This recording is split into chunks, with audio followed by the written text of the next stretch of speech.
बाबासाहेबांनी जे संविधान लिहिलं पहिलं त्याची कॉपी इंग्रजीत होती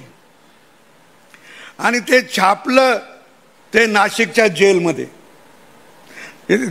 नाही नाशिकचा जो प्रेस आहे गव्हर्नमेंट प्रेस नोटा छापतो तिथं जिथं नोटा छापतात तिथं ती संविधान छापलं आणि त्याचं इंग्रजीचं हिंदीत भाषांतर जे केलं तो इथल्याच त्या छापखान्यात असलेला वैद्य नावाचा एक जण होता त्याने ते भाषांतर केलं वैद्य. आता हे मी वाचलंय आहे बरोबर आहे बरोबर आहे. आता ती जी प्रत आहे ती तुमच्याकडे आहे पहिली प्रत मी पण दिल्लीहून एकदा विकत नेली ती माझ्या शाळेत ठेवली सगळ्या पोरांना दाखवायला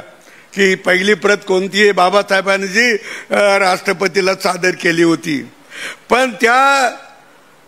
त्या प्रतिमध्ये किंवा ज्या घटनेमध्ये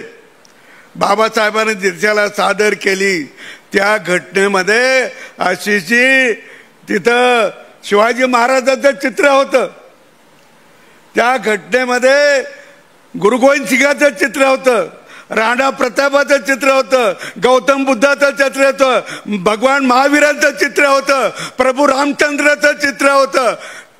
नटराजाचं चित्र त्याच्यात होतं असे असंख्य चित्र त्याच्यात होते. ते सगळे नंतर काढून टाकले. मी आपल्याला आग्रह करतोय की आपण निश्चित याचा आवाज उठवला पाहिजे की हे चित्र पुन्हा छापा आणि ती मूळ घटना जी आहे तिच्याबद्दल आम्हाला आदर आहे हिच्याबद्दल आदर आहे परंतु मूळ घटनेत जे चित्र होते जो आमचा राष्ट्राचा स्वाभिमान होता जो राष्ट्राचा स्वाभिमान होता आमचं ते दैवत होतं आणि आमचं दैवत हे जर याने काढून टाकलं असेल पुसून टाकलं असेल तर आमचं या भारत मातेचे लेकरं म्हणून ह्या भारत मातेचे सुपुत्र म्हणून आम्ही ती मागणी केली पाहिजे की ते चित्र पुन्हा छापा. आणि आता त्याला कोण विरोध करतं ते पण पाहू.